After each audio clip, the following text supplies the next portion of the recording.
Praise the lord. ಕರ್ತನಾದ ಯೇಸು ಕ್ರಿಸ್ತನ ನಾಮದಲ್ಲಿ ನಿಮ್ಮೆಲ್ಲರನ್ನ ಕೂಡ ನಾನು ಸ್ವಾಗತಿಸ್ತಿದ್ದೀನಿ. ನೀವೆಲ್ಲರೂ ಕೂಡ ಕ್ಷೇಮದಿಂದಿದ್ದೀರಿ ಎಂದು ನಾನು ನಂಬಿದ್ದೀನಿ. ನಿಮಗೋಸ್ಕರ, ನಿಮ್ಮ ಕುಟುಂಬಗಳಿಗೋಸ್ಕರವಾಗಿ ನಾನು ಪ್ರಾರ್ಥಿಸ್ತಾ ಇದ್ದೀನಿ. ನೀವುಗಳು ಕೂಡ ನನಗಾಗಿ, ನನ್ನ ಕುಟುಂಬಕ್ಕಾಗಿ, ನನ್ನ ಸೇವೆಗಾಗಿ ಪ್ರಾರ್ಥನೆ ಮಾಡಿಕೊಂಡಿರಿ. ಕಳೆದ ದಿವಸಗಳಲ್ಲಿ ನಿಮ್ಮಲ್ಲಿ ಅನೇಕರು ನನಗೆ ಕರೆ ಮಾಡಿ ನನ್ನನ್ನು ಬಹಳವಾಗಿ ಪ್ರೋತ್ಸಾಹ ಮಾಡಿದ್ದೀರಿ. ನಿಮ್ಮೆಲ್ಲರನ್ನ ಕೂಡ ದೇವರು ಆಶೀರ್ವದಿಸಲಿ. ನಾನೇನೋ ದೊಡ್ಡ ಪ್ರಸಂಗಿ, ಎಲ್ಲರೂ ನನ್ನ ಪ್ರಸಂಗವನ್ನ ಕೇಳಬೇಕೆಂಬ ಉದ್ದೇಶದಿಂದ ಇದನ್ನ ಮಾಡುತ್ತಿಲ್ಲ. ಬದಲಾಗಿ ನಾನು ಅಲ್ಪನು, ಗಣನೆಗೆ ಬಾರದವನು ಆಗಿದ್ದರೂ ಕೂಡ ಕರ್ತನು ತನ್ನ ಅತಿ ಅಮೂಲ್ಯವಾದ ಸೇವೆಗೆಂದು ನನ್ನನ್ನು ಆರಿಸಿಕೊಂಡು ಆತನು ನನಗೆ ಕೊಟ್ಟಿರುವ ಕೆಲವು ಅನುಭವಗಳನ್ನ ಈ ವಾಕ್ಯದ ಆಧಾರದ ಮೇರೆಗೆ ನಿಮ್ಮ ಜೊತೆಗೆ ಮಾತಾಡ್ತಿದ್ದೀನಿ. ನಿಮ್ಮ ಪ್ರೋತ್ಸಾಹಗಳಿಗಾಗಿ ನಾನು ಕೃತಜ್ಞತೆಗಳನ್ನು ಸಲ್ಲಿಸ್ತಿದ್ದೀನಿ. ಮತ್ತಷ್ಟು ನನಗಾಗಿ, ನನ್ನ ಸೇವೆಗಾಗಿ, ನನ್ನ ಕುಟುಂಬಕ್ಕಾಗಿ ಪ್ರಾರ್ಥನೆ ಮಾಡಿಕೊಳ್ಳಿರಿ. ನಾವು ದೇವರ ವಾಕ್ಯಕ್ಕೆ ಹೋಗೋಣ, ಓದೋಣ. 1 ಕೊರಿಂಥದವರಿಗೆ ಬರೆದ ಪತ್ರಿಕೆ 15ನೇ ಅಧ್ಯಾಯ 58ನೇ ವಚನ. ಆದದರಿಂದ ನನ್ನ ಪ್ರಿಯ ಸಹೋದರರೇ, ಸ್ಥಿರಚಿತ್ತರಾಗಿಯೂ ನಿಶ್ಚಲರಾಗಿಯೂ ಇರ್ರಿ. ನೀವು ಕರ್ತನ ಸೇವೆಯಲ್ಲಿ ಪಡುವ ಪ್ರಯಾಸವು ನಿಷ್ಫಲವಾಗುವುದಿಲ್ಲವೆಂದು ತಿಳಿದು ಕರ್ತನ ಕೆಲಸವನ್ನು ಯಾವಾಗಲೂ ಅತ್ಯಾಸಕ್ತಿಯಿಂದ ಮಾಡುವವರಾಗಿರಿ.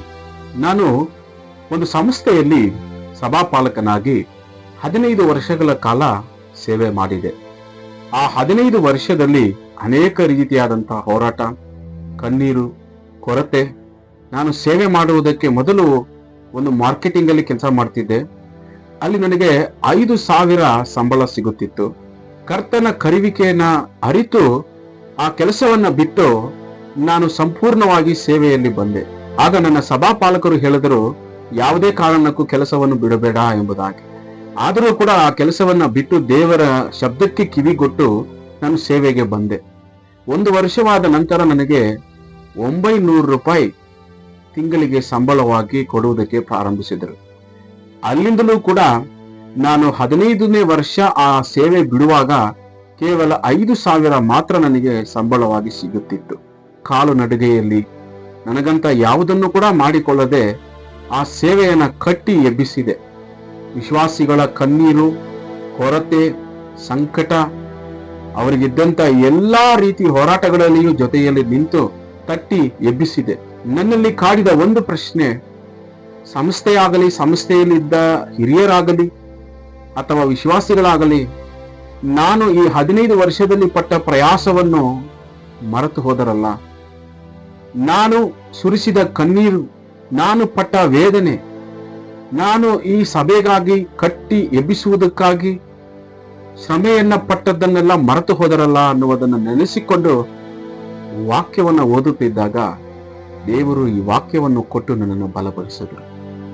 ಈ ವಾಕ್ಯದಲ್ಲಿ ಬರೆಯಲ್ಪಟ್ಟಿದೆ, ಕರ್ತನ ಸೇವೆಯಲ್ಲಿ ನಾವು ಪಟ್ಟ ಪ್ರಯಾಸವು ವ್ಯರ್ಥವಾಗುವುದೇ ಇಲ್ಲ. ನೋಡಿ, ಈ ಲೋಕದಲ್ಲಿ ಒಂದು ಕಂಪನಿಯಲ್ಲಿ ನಾವು ಕೆಲಸ ಮಾಡ್ತೀವಿ. ಆ ಕಂಪನಿಗೋಸ್ಕರ ಪ್ರಯಾಸ ಪಡ್ತೀವಿ. ಯಾವುದನ್ನು ಕೂಡ ಲೆಕ್ಕಿಸದೆ ಆ ಕಂಪನಿಯನ್ನ ಮೇಲಕ್ಕೆ ತರಬೇಕು. ಕಂಪನಿಯಲ್ಲಿರುವ ನಾಯಕರುಗಳನ್ನ, ಅಧಿಕಾರಿಗಳನ್ನ ನಾವು ಮೇಲಕ್ಕೆ ತರುವುದಕ್ಕೆ ಎಷ್ಟು ಪ್ರಯತ್ನ ಪಡ್ತೀವಿ. ಆದ್ರೆ ಕಾಲಾಂತರದಲ್ಲಿ ನಾವು ಪಟ್ಟ ಪ್ರಯಾಸಗಳನ್ನ ಮರೆತು ಹೋಗ್ತಾರೆ. ಇದು ಕಂಪನಿಯಲ್ಲಿ ಮಾತ್ರ ಅಲ್ಲ, ಎಷ್ಟೋ ಸಂಸ್ಥೆಗಳಲ್ಲಿ, ಸಭೆಗಳಲ್ಲಿ, ವಿಶ್ವಾಸಿಗಳಲ್ಲಿ, ಕುಟುಂಬಗಳಲ್ಲಿ ನಡೆಯುತ್ತಿದೆ. ಹಾಗಾಗಿಯೇ ದೇವರು ನನ್ನ ಜೊತೆಗೆ ಮಾತಾಡಿದ ಸತ್ಯಗಳನ್ನ ಹೃದಯ ತೆರೆದು ನಿಮ್ಮ ಮಧ್ಯದಲ್ಲಿ ಮಾತಾಡುತ್ತಿದ್ದೇನೆ. ಕ್ರೈಸ್ತಿಯ ಜೀವನದಲ್ಲಿ ಒಬ್ಬ ಸೇವಕನಾಗಿ, ವಿಶ್ವಾಸಿಯಾಗಿ, ಕ್ರಿಸ್ತನಿಗಾಗಿ ನಾವು ಪಡುವ ಎಲ್ಲಾ ಪ್ರಯಾಸಗಳು ಕೂಡ ಕರ್ತನ ಸಮ್ಮುಖದಲ್ಲಿ ಬರೆಯಲ್ಪಟ್ಟಿರುತ್ತೆ. ಪ್ರಕಟಣೆ ಪುಸ್ತಕದಲ್ಲಿ 2ನೇ ಅಧ್ಯಾಯ 3ನೇ ಅಧ್ಯಾಯವನ್ನು ನಾವು ಓದುವಾಗ 7 ಸಭೆಗಳ ಬಗ್ಗೆ ಬರೆಯಲ್ಪಟ್ಟಿದೆ. ಆ 7 ಸಭೆಯಲ್ಲಿ ಸಾರ್ದಿಸ್ ಮತ್ತು ಲವೋದಿಕೀಯ ಈ 2 ಸಭೆಯನ್ನ ಬಿಟ್ಟು ಬೇರೆ 5 ಸಭೆಗಳ ತಪ್ಪುಗಳನ್ನ ತಿಳಿಸುವುದರ ಜೊತೆಗೆ ಆ ಸಭೆಗಳು ಪಟ್ಟಂತ ಪ್ರಯಾಸವನ್ನ, ವೇದನೆಯನ್ನ, ಕಷ್ಟಗಳನ್ನ, ಕರ್ತನಿಗಾಗಿ ಮಾಡಿದ ಕೆಲಸಗಳನ್ನ ದೇವರು ತುಂಬಾ ಹೆಮ್ಮೆಯಿಂದ ಹೇಳುವುದನ್ನ ನಾವು ನೋಡಬಹುದು. ಕರ್ತನ ಮನುಷ್ಯರಂತೆ ನಮ್ಮ ಪ್ರಯಾಸಗಳನ್ನ, ನಮ್ಮ ಕೆಲಸಗಳನ್ನ ಮರೆತು ಹೋಗುವವನಲ್ಲ. ಮತ್ತೊಂದು ವಾಕ್ಯವನ್ನು ಓದೋಣ. ಇಬ್ರಿಯರಿಗೆ ಬರೆದ ಪತ್ರಿಕೆ 6ನೇ ಅಧ್ಯಾಯ 10ನೇ ವಚನ. ನೀವು ದೆವಜನರಿಗೆ ಉಪಚಾರ ಮಾಡಿದಿರಿ, ಇನ್ನೂ ಮಾಡುತ್ತಾ ಇದ್ದೀರಿ. ಈ ಕೆಲಸವನ್ನು, ಇದರಲ್ಲಿ ನೀವು ದೇವರ ನಾಮದ ವಿಷಯವಾಗಿ ತೋರಿಸಿದ ಪ್ರೀತಿಯನ್ನು ಆತನು ಮರೆಯುವುದಕ್ಕೆ ಅನ್ಯಾಯಸ್ಥನಲ್ಲ. ಈ ವಾಕ್ಯದಲ್ಲಿ ಸ್ಪಷ್ಟವಾಗಿ ಬರೆಯಲ್ಪಟ್ಟಿದೆ, ದೇವರು ನಮ್ಮ ಕೆಲಸಗಳನ್ನ ಮರೆಯುವುದಿಲ್ಲ. ಏಕೆಂದರೆ ಆತನು ಮನುಷ್ಯರಂತೆ ಅನ್ಯಾಯಸ್ಥನಲ್ಲ. ಈ ಲೋಕದಲ್ಲಿರುವ ದೇವರ ಮಕ್ಕಳಾಗಿರಬಹುದು, ದೇವರನ್ನು ಅರಿಯದ ಮಕ್ಕಳಾಗಿರಬಹುದು, ಎಲ್ಲರೂ ಕೂಡ ಕೃತಜ್ಞತೆ ಇಲ್ಲದವರಾಗಿ ಅವರುಗಳಿಗಾಗಿ ನಾವು ಪಟ್ಟ ಪ್ರಯಾಸಗಳನ್ನ, ಕೆಲಸಗಳನ್ನ, ಎಲ್ಲಾ ಕಾರ್ಯಗಳನ್ನ ಕ್ಷಣ ಮಾತ್ರದಲ್ಲಿ ಮರೆತು ಹೋಗುವವರಾಗಿದ್ದಾರೆ. ಗಲಾತ್ಯ 6ನೇ ಅಧ್ಯಾಯ 9ನೇ ವಚನದಲ್ಲಿ ಬರೆಯಲ್ಪಟ್ಟಿದೆ, ಒಳ್ಳೆಯ ಕೆಲಸಗಳನ್ನ ಮಾಡುವುದರಲ್ಲಿ ಬೇಸರಗೊಳ್ಳಬೇಡಿರಿ. ನಾವು ಒಳ್ಳೆಯ ಕೆಲಸವನ್ನ ಮಾಡುವಾಗ ಅದಕ್ಕೆ ತಕ್ಕ ಪ್ರತಿಫಲ ನಮಗೆ ಕರ್ತನಿಂದ ಸಿಗುವುದುಂಟು. ನಾವು ಮನಗುಂದದಿದ್ದರೆ ತಕ್ಕ ಸಮಯದಲ್ಲಿ ಬೆಳೆಯನ್ನು ಕೊಯ್ಯುವೆವು ಎಂಬುದಾಗಿ ದೇವರ ವಾಕ್ಯದಲ್ಲಿ ಬರೆಯಲ್ಪಟ್ಟಿದೆ. ಕೊಲೊಸ್ಸೆ 3ನೇ ಅಧ್ಯಾಯ ವಚನ 23-24 ಓದೋಣ. ನೀವು ಯಾವ ಕೆಲಸವನ್ನು ಮಾಡಿದರೂ ಅದನ್ನು ಮನುಷ್ಯರಿಗೋಸ್ಕರವೆಂದು ಮಾಡದೆ ಕರ್ತನಿಗೋಸ್ಕರವೇ ಎಂದು ಮನಪೂರ್ವಕವಾಗಿ ಮಾಡಿರಿ. ಕರ್ತನಿಂದ ಪರಲೋಕ ಬಾಧ್ಯತೆ ಎಂಬ ಪ್ರತಿಫಲವನ್ನು ಹೊಂದುವೆವೆಂದು ತಿಳಿದಿದ್ದಿರಲ್ಲ. ಈ ಭೂಲೋಕದಲ್ಲಿ ದೇವರ ಮಗನಾಗಿ ಮಗಳಾಗಿ ನಾವು ಯಾವ ಕೆಲಸವನ್ನು, ಯಾವ ಪ್ರಯಾಸವನ್ನು ಪಟ್ಟರೂ ಸರಿ, ಈ ಲೋಕದಲ್ಲಿರುವ ಮನುಷ್ಯರಂತೆ ನಾವು ಮಾಡಬಾರದು. ಈ ಲೋಕದಲ್ಲಿರುವ ಮನುಷ್ಯರು ಏನು ಮಾಡ್ತಾರೆ, ಆ ಯಜಮಾನನು ನೋಡುವಾಗ ತಮ್ಮನ್ನ ಹೆಚ್ಚಾಗಿ ತಮ್ಮ ಕಡೆ ಗಮನ ಸೆಳೆಯುವುದಕ್ಕಾಗಿ ಮಾಡ್ತಾರೆ, ಅವರನ್ನು ಮೆಚ್ಚಿಸುವುದಕ್ಕಾಗಿ ಮಾಡ್ತಾರೆ. ಆದರೆ ನಮ್ಮ ಯಜಮಾನ ನಮ್ಮ ಅಂತರಾತ್ಮವನ್ನು ನೋಡುತ್ತಿದ್ದಾರೆ. ಮನುಷ್ಯರು ನಮ್ಮ ಪ್ರಯಾಸಗಳನ್ನು ನೋಡದಿರಬಹುದು, ಆದರೆ ನಮ್ಮ ಯಜಮಾನ ನಮ್ಮನ್ನು ನೋಡುತ್ತಲೇ ಇದ್ದಾರೆ. ಹಾಗಾಗಿ ನಾವು ಯಾವ ಕೆಲಸವನ್ನು ಮಾಡಿದ್ರು ಸರಿ, ಯಾವ ಪ್ರಯಾಸಗಳನ್ನು ಪಟ್ಟರೂ ಸರಿ, ಮನುಷ್ಯರಿಗೆಂದೇ ಪಡುತ್ತೇವೆ ಎಂಬುದಾಗಿ ಮಾಡದೆ ಕರ್ತನಿಗಾಗಿ ನಾವು ಮಾಡಬೇಕಾಗಿದೆ. ನಾವು ಯಾವಾಗ ಕರ್ತನಿಗೆಂದು ಆ ಪ್ರಯಾಸಗಳನ್ನ ಪಡುತ್ತೇವೋ ಆಗ ನಮಗೆ ಪರಲೋಕದ ಬಾಧ್ಯತೆ ಎಂಬ ಪ್ರತಿಫಲ ನಮಗೆ ಸಿಗುತ್ತದೆ. 1 ಕೊರಿಂಥ 3ನೇ ಅಧ್ಯಾಯ ವಚನ 13-14 ಓದೋಣ. ಕ್ರಿಸ್ತನು ಬರುವ ದಿನವು ಬೆಂಕಿಯೊಡನೆ ಉದಯವಾಗಿ ಆ ಕೆಲಸವನ್ನು ಸ್ಪಷ್ಟವಾಗಿ ತೋರಿಸುವುದು. ಅವನವನ ಕೆಲಸವೆಂತದೋ ಆ ಬೆಂಕಿ ಶೋಧಿಸುವುದು.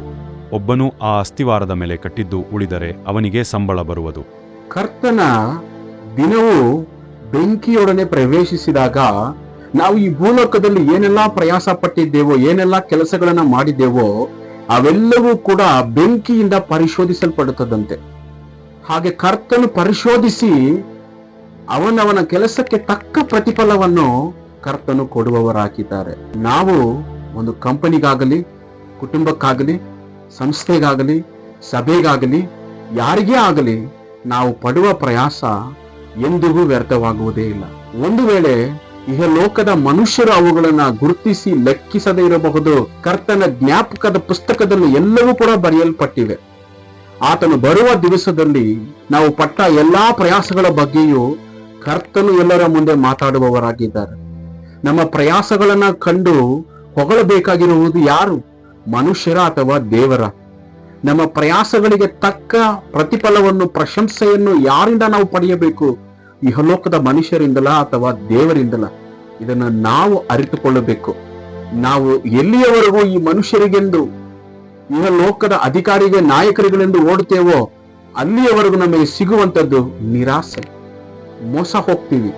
ಆದರೆ ಕರ್ತನಿಗೆಂದು ಓಡುವಾಗ ನಾವು ಎಂದಿಗೂ ಮೋಸ ಹೋಗುವುದೇ ಇಲ್ಲ. ಕರ್ತನು ನೋಡುತ್ತಿದ್ದಾರೆ ಎಂಬ ಭಾವನೆಯಿಂದ, ಎಚ್ಚರಿಕೆಯಿಂದ ಆತನಿಗಾಗಿ ನಾವು ಓಡುವಾಗ ಆತನು ನಮಗೆ ತಕ್ಕ ಪ್ರತಿಫಲವನ್ನು ಕೊಡುವ ದೇವರಾಗಿದ್ದಾರೆ.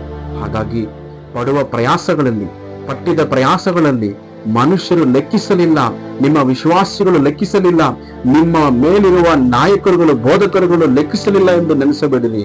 ಕರ್ತನು ಲೆಕ್ಕಿಸಿದ್ದಾರೆ. ನೀವು ಪಟ್ಟ ಎಲ್ಲಾ ಪ್ರಯಾಸಗಳು ಕರ್ತನ ಕೈಯಲ್ಲಿದೆ.